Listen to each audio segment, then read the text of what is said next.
And welcome back. So remember in the previous video, we were having an issue when we started assembling a long block where we had some leaky valves, and we're going through the process of fixing that. Well, last night after part 2 was uploading, came up with a little bit different method after watching a couple of videos online and using in conjunction with a different valve spring, was finally able to fix one of the exhaust valves that had a slight leak to it. So I'm going to show you the process I'm using here. And as you can see, we've got the head disassembled. We've got our valves for our passenger and driver cylinder head marked out for the corresponding cylinder. And we're just going through the process now of lapping where they still need to be lapped. As you can see, when we first lap these valves, it's coming down to a couple of factors. Two factors of fault on my part. One being not quite lapping the new valves enough into the older cylinder heads, and then two, that valve spring that I mentioned. And when the replacement valve springs come in, because I only had one of them to test with, I'll give you a side-by-side comparison and show you why these valve springs, which came off of our 6.4, even though they're the same part number as a spring that would be used on a 5.7, these are actually a little bit different. And like I said, when those replacement springs come in, I'll explain as to why that is, or what we've discovered from it. So what I've started doing is that the valve seals are also out just to make this process easier. And we've just dropped the valve in, haven't done anything to it yet. And I'm taking one of these insanely bright LED flashlights, just going on to the highest setting, dropping it on here like this, and then coming underneath to see if we see any light. And I may have to tilt you sideways to get you in there to see this. See, I can see it, but you may not be able to. Let me see. Let me get you oriented right. Let me tell you. Let me take you out of the small tripod I got you in, so I can get you up into that intake opening, and show you what I mean. One moment. And welcome back. So you can kind of just barely see it there. You see the reflecting light off of the valve stem, and kind of to the right. Let's see if I can get a better shot of it. You see just a little glint of light, and I'll show you where it's coming in from. On this particular valve, it's coming in right here on this side close to the plug. And granted, that's without spring tension or anything. So what I'm doing is I'm then taking these valves out and just going through a little bit of a lap routine on it until I can clean it all off, and then I'll drop the valve in and I'll recheck. And I'm doing that and slowly kind of creeping up on it until I can drop this in with no spring tension and not see light escaping through the edges of this. So what I want to do next is I'm going to get you in the tripod. I'm going to show you how I'm lapping these based on some little bit different instructions that I kind of found online of other individuals doing a similar thing. And I'll put you in tripod and I'll bring you back. One moment. Okay, so I got you on tripod here. Let's get you in a little bit closer. Got a little bit of lapping compound on the valve along with our tool. I'm going to lap this normally, or I should say per the procedure I've been using. Let's get you straightened up here. There we go. Now, I'm going to keep doing that before I tap, and you'll notice at one point it'll go almost silent. You won't hear that grit in there anymore.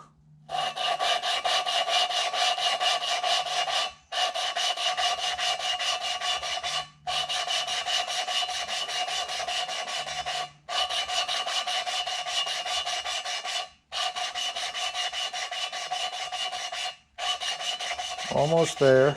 There we go. So you can pick up on that. You got just a little bit of grit left. But you'll notice it just went silent. Pretty quiet. And then I'm doing the taps to get the material back down. I'm doing this a couple of times.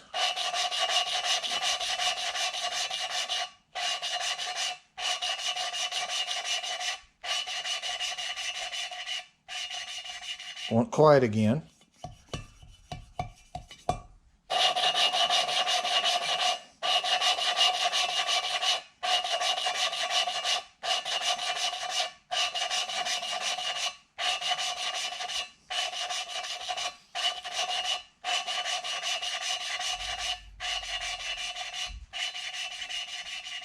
Okay, after that one, now I'll go ahead and take it out, and I'm just going to use a clean towel here to clean off both the valve and the valve seat.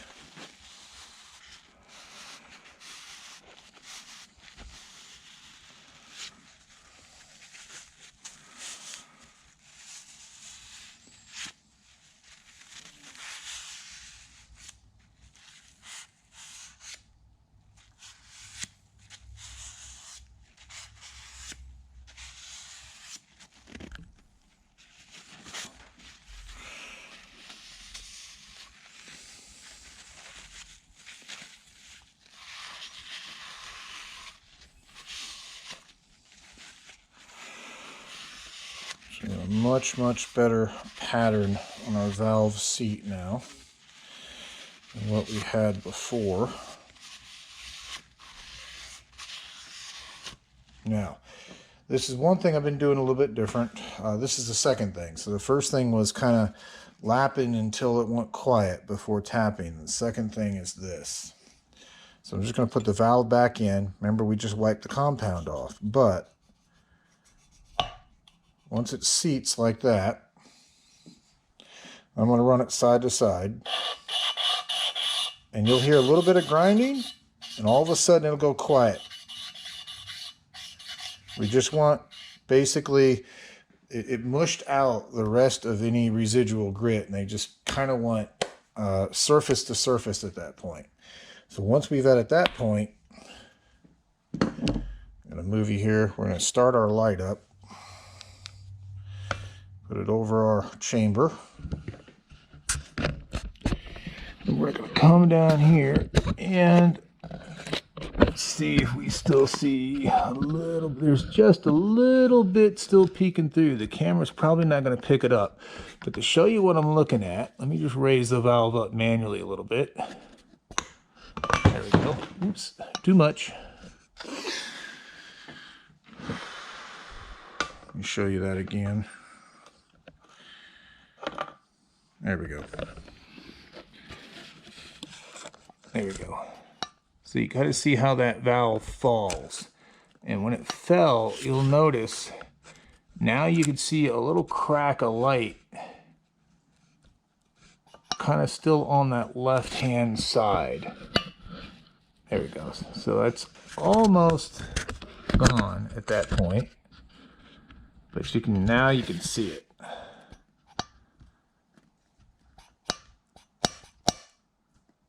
Okay, so that one still needs a little bit of work. And where it appears to be leaking from is in this area here.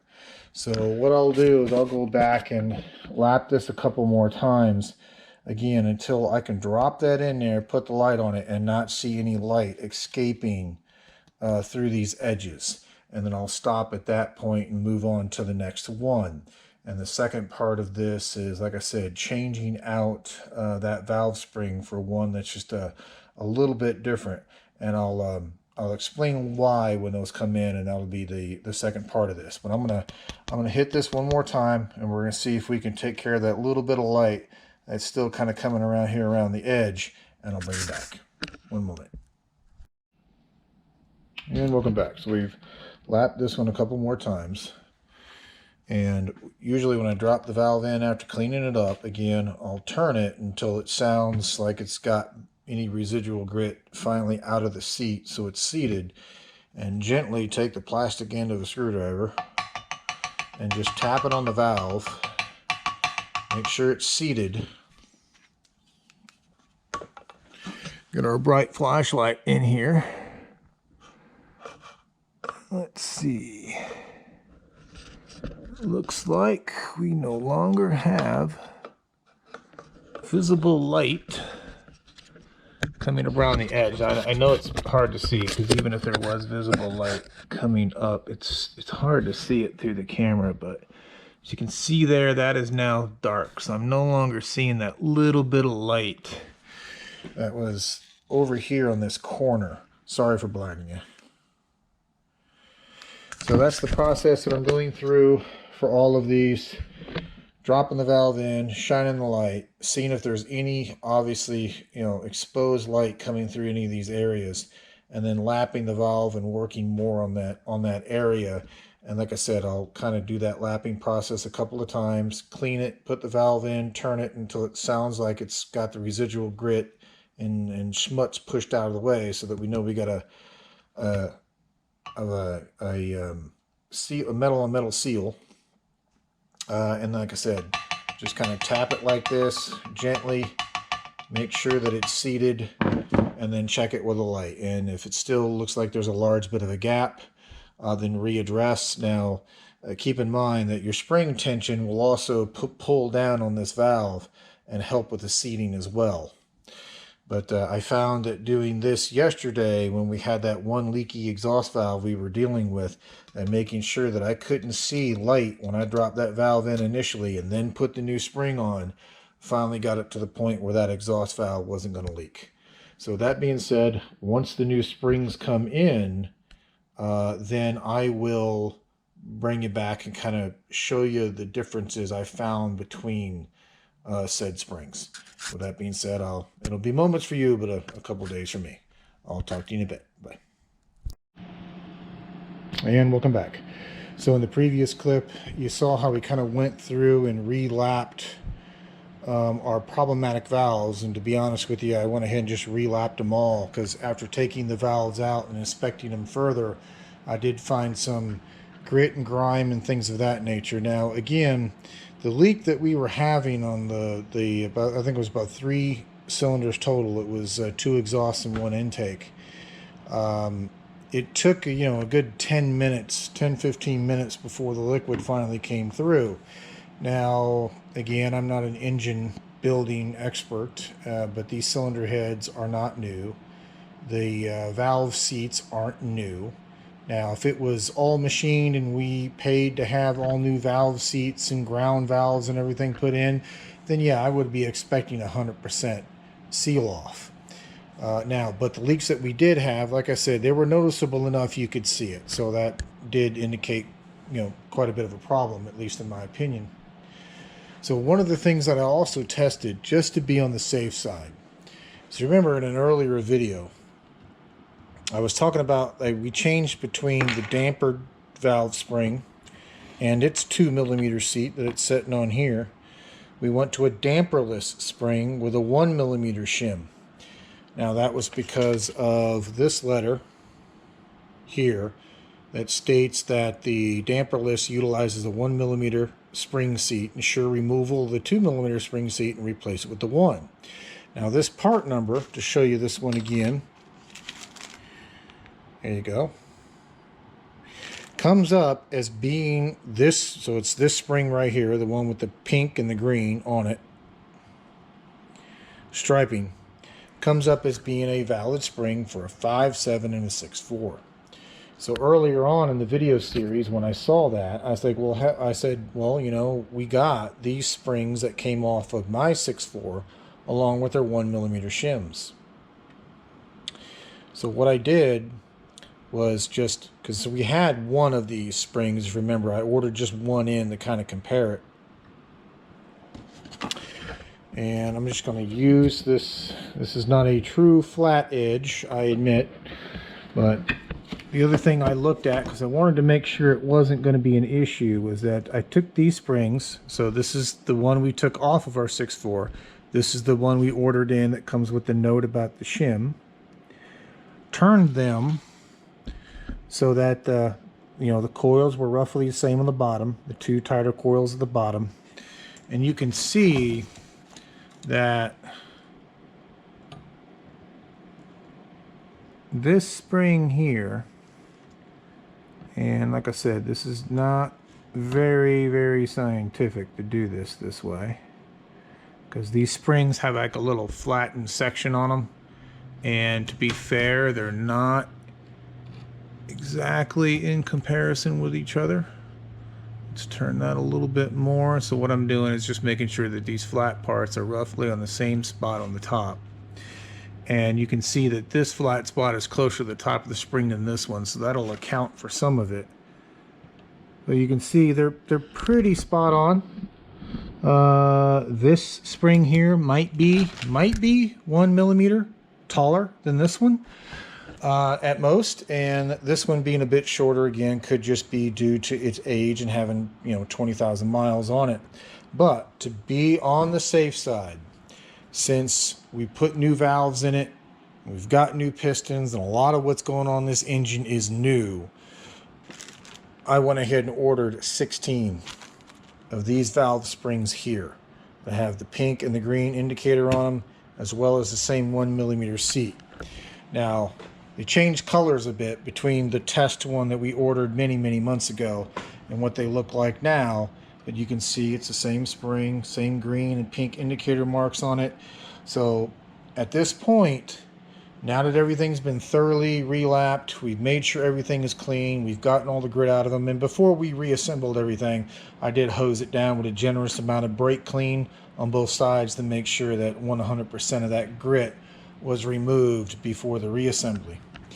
And for the testing, I used some 70% isopropyl alcohol.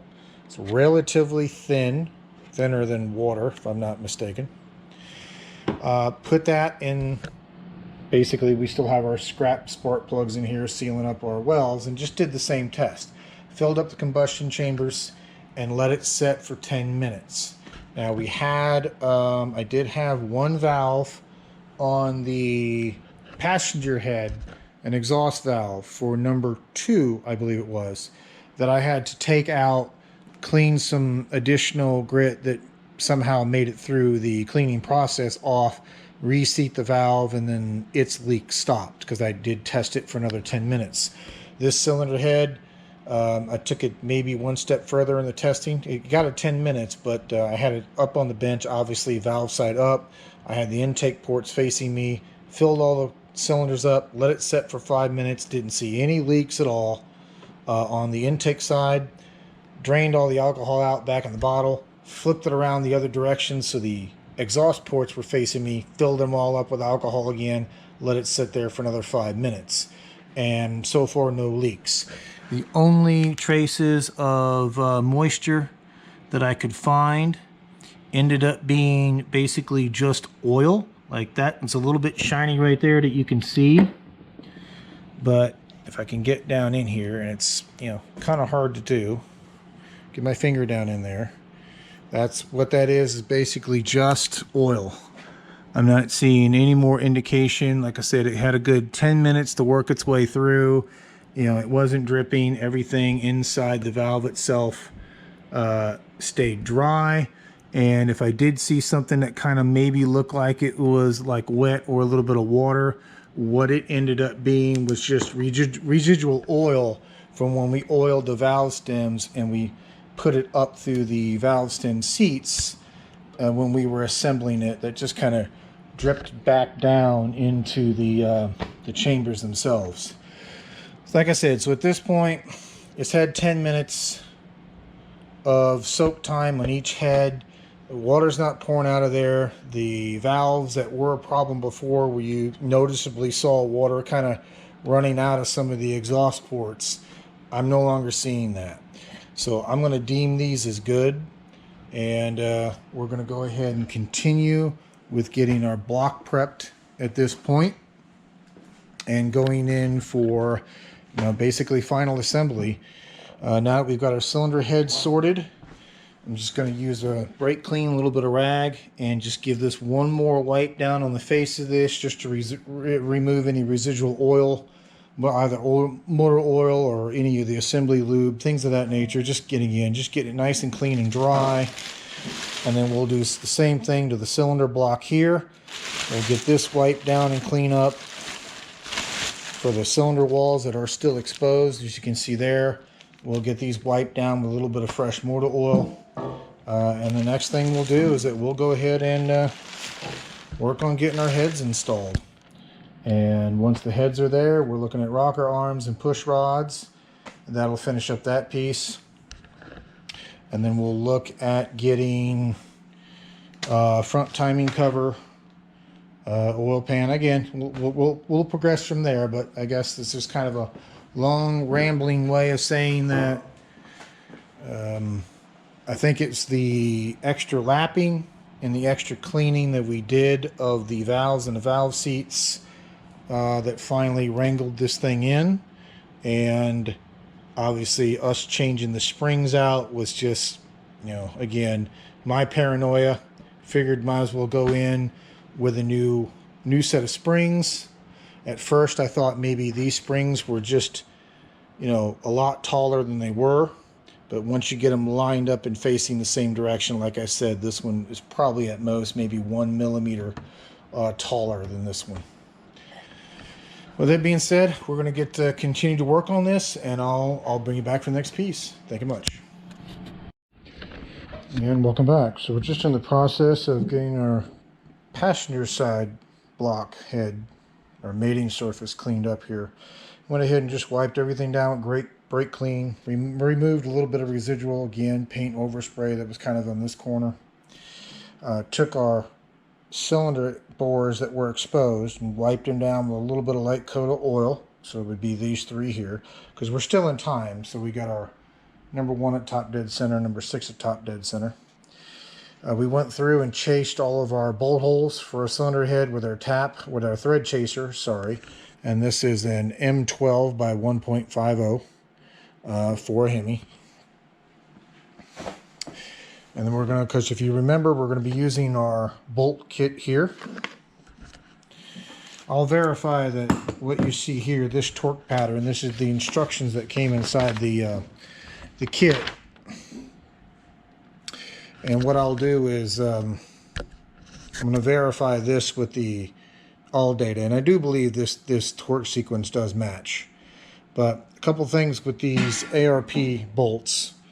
You know, first of all, they want you to go to 35, 75, and then 100 on the main ones, and you torque the smaller ones, the 5 smaller ones at the top, to 28 foot-pounds. But the main head bolts gets done in 3 steps: 35, 70, 100. And what they want you to do is, this is one of the bolts here. This is a 12.9/16 head. Each one of these bolts is going to get one of these concave washers in it. You can see here, let me get one of these out of the package because it would be easier to look at. And again, this is the same kit that we used on the 2500, but you can see there's a chamfer or a bevel on the top of that washer. Each bolt will get one of these underneath with the bevel side up. Don't put it upside down because they claim that could lead to premature bolt failure. So bevel side up underneath the bolt, as well as they want you to put underneath the head of the bolt some of their torque lubricant, as well as, since none of these go through a water passage, they'll all also be getting lubricant on the threads of the bolt. And the reason why they're wanting you to do this is that this will help lower any drag or resistance caused when you're trying to torque down, so that way when you go through your 3 torque processes, 35, 70, 100, you're getting a more accurate torque reading. So that's what they call for. So that's what we'll be doing. So just getting our head gasket ready. And we're using Felpros on this one, just like we did the first time we rebuilt the upper end. So you can see that part number there, 26.4, 26 PT. You can see that says right hand, so this is the right hand side gasket. And then the left hand side gasket, left hand, yep, is a 2643 PT. So we'll get to that one here in a short, but we're going to start with this one. So we're going to get this gasket onto that surface, and then we're going to take our passenger side cylinder head, which is, I believe, yep, the one right here on the floor. We're going to give that surface one final wipe down, a little bit of shop rat with a shop towel, and a little bit more brake clean. and then we'll get it set up on here and at least start putting our head bolts in hand tight. Once we get them hand tight on both sides, then we'll go through and we'll torque everything in one sitting. But just like we do when we torque any bolt, as we do each pass, since these will be done in 3 passes, we're going to put a, one gray mark each time we complete a particular torque sequence on a particular bolt. That way, again, we can be mindful that we're getting everything torqued correctly. So with that being said, I'm going to bring you back and I'm going to get the seal on here and get the head prepped. And once we get the head seated in place, because it'll rest on these dowel pins. The nice thing about having an engine stand is it's much easier to do this on the engine stand versus when it's tilted down at an angle and installed in the truck. But once we get the head on here and get ready to start torquing things down, I'll bring you back. One moment. So I just want to bring you back in and show you this. So we've got our head gasket on. And in case you're curious and you're kind of wondering, which direction this head gasket goes on, because you could actually take it and flip it around and put it back on.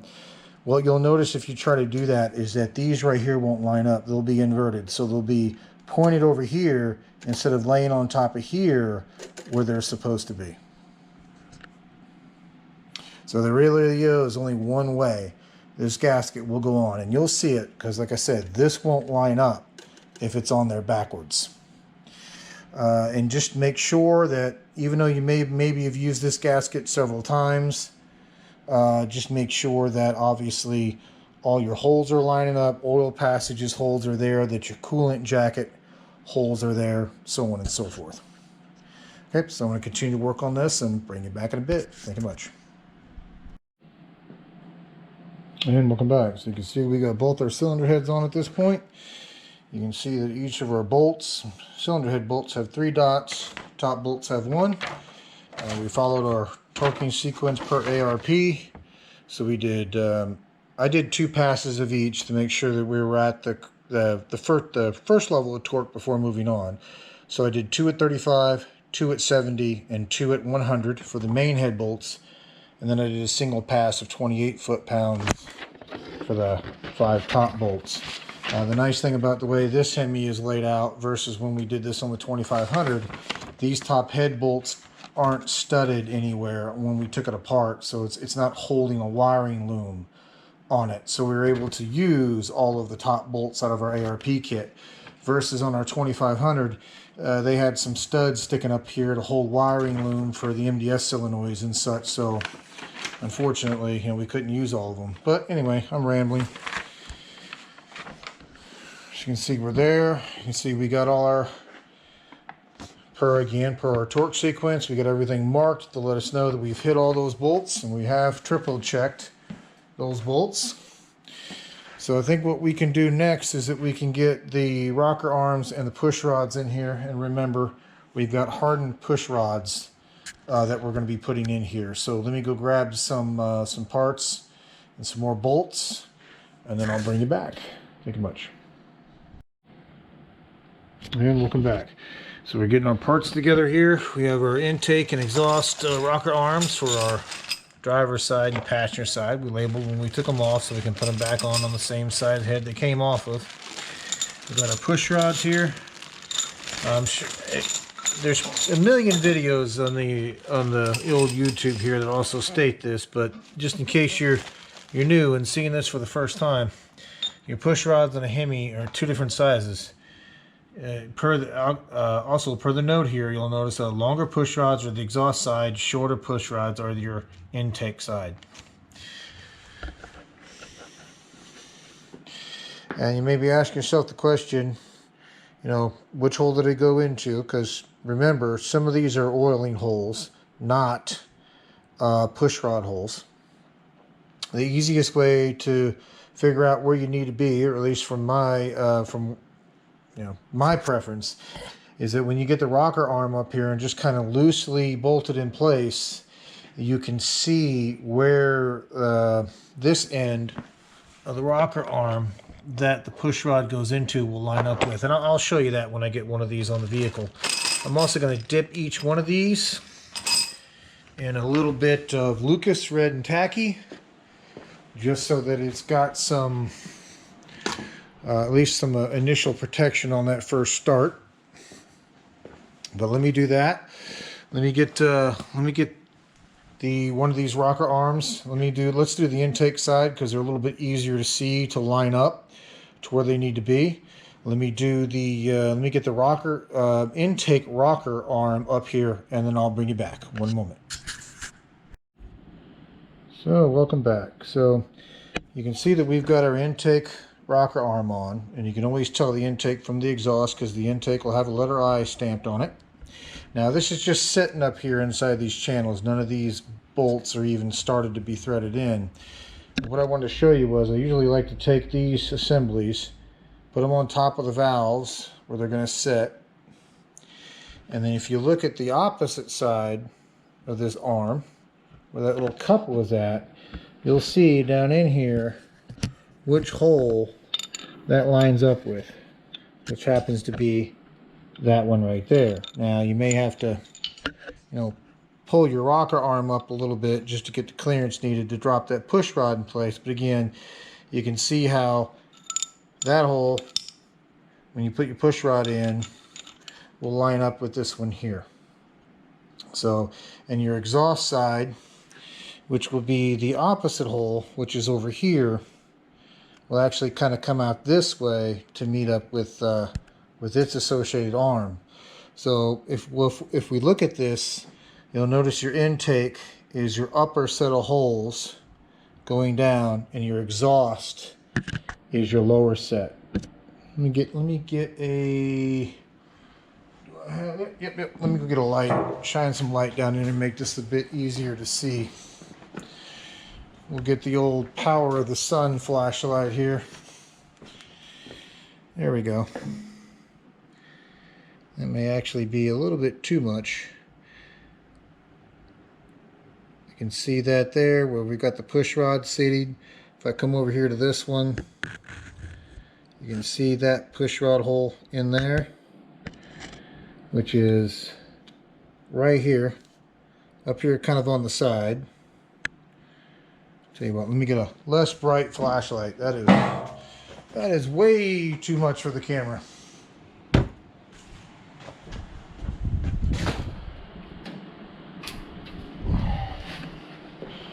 Grab the old trusty shop light.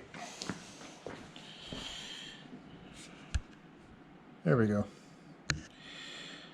You can see that one there. You can see another corresponding hole right there below it. Let's see, there's another two, there's another one. So let me do this. Let me get this threaded in there a little bit. I'm going to get all these push rods in. I'm going to get the lower one threaded in, get its push rods in, and I'll bring you back and kind of easily show you the overall picture. One moment. And welcome back. So I've got all the push rods in where they need to go as far as location. So again, you'll notice that I took the rocker arm off because it's easier to see.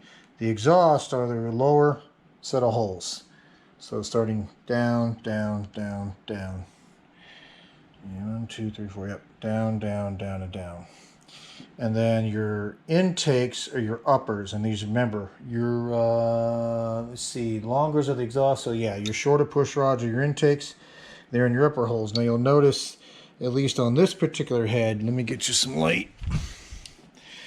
They're a bit easier to identify because each of the intake push rods kind of has a little elliptical area cut out of it. You'll kind of see it right there on the side of the block where you can kind of tell it was kind of shaved out a little bit here on the side to make room for that push rod. So they're a little bit easier to identify as to where they go.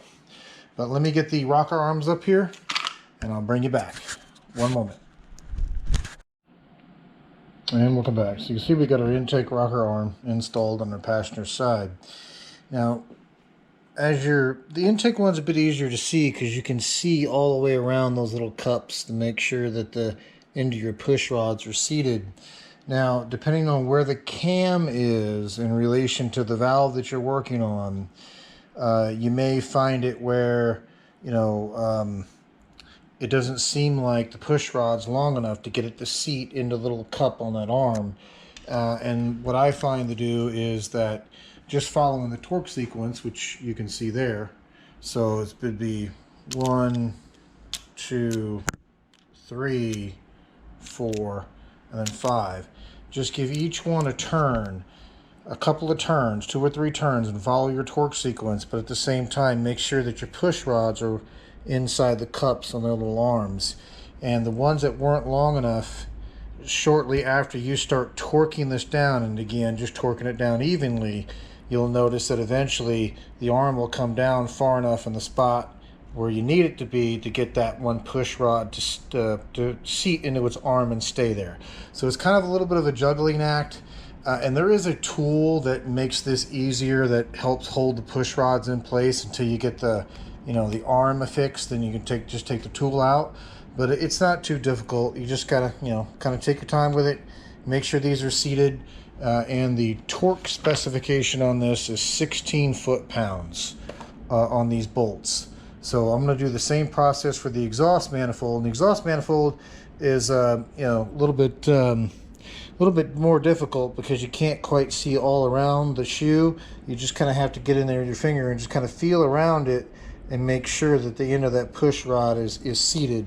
And like I said earlier, when we were doing the timing, the front timing, there's a reason why I haven't torqued this cam phaser bolt yet or test rotated the engine, is because I wanted these rocker arms installed first.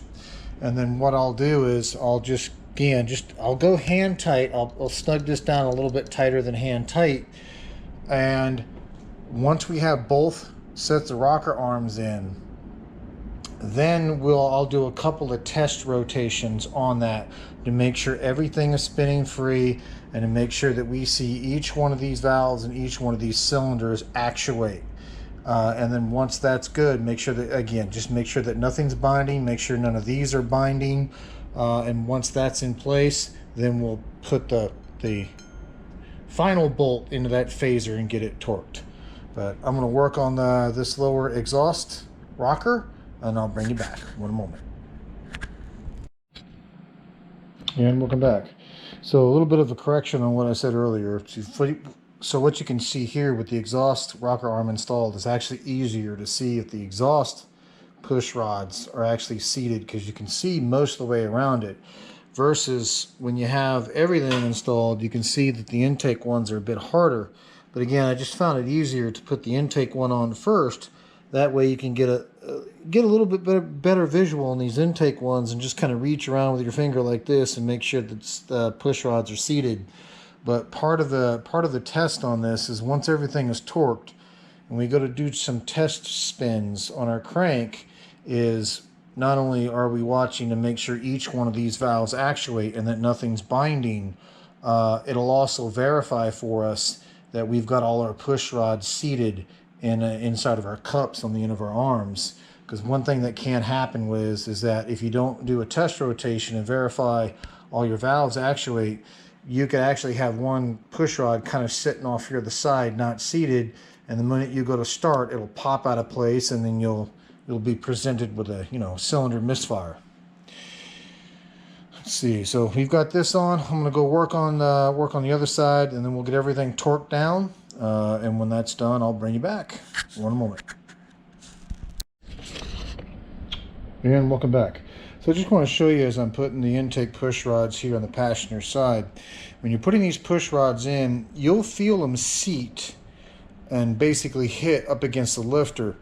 And when you push these in, if they go in a little bit, which again, depending on where the cam lobe is at in relation to, whether, intake or exhaust valves are opening or closing for whatever cylinder you're working on, you may have heard that a little bit. Let me grab another one. You'll feel the lifters potentially push in a little bit, again, depending on where the cam is in relation to what the valve is supposed to be doing at the present point in time. Let's see if we can hear this one. Oh, see, didn't hear it, but it pushed in quite a bit. But again, just don't let that alarm you. That's normal. Let's see what we got here on the last one. Now, you may not have heard that because it's pretty faint. But again, when you push these in and make contact with the back of that lifter, they may again push in a little bit. Again, just based on wherever that cam lobe is for that particular cylinder. So kind of don't let that freak you out. So I'm going to continue to work on this, and I'll bring you back. Thank you much. And welcome back. So we've got our rocker, intake and exhaust rocker arms on both sides torqued down. Everything marked with a silver Sharpie, as we've been doing from the beginning.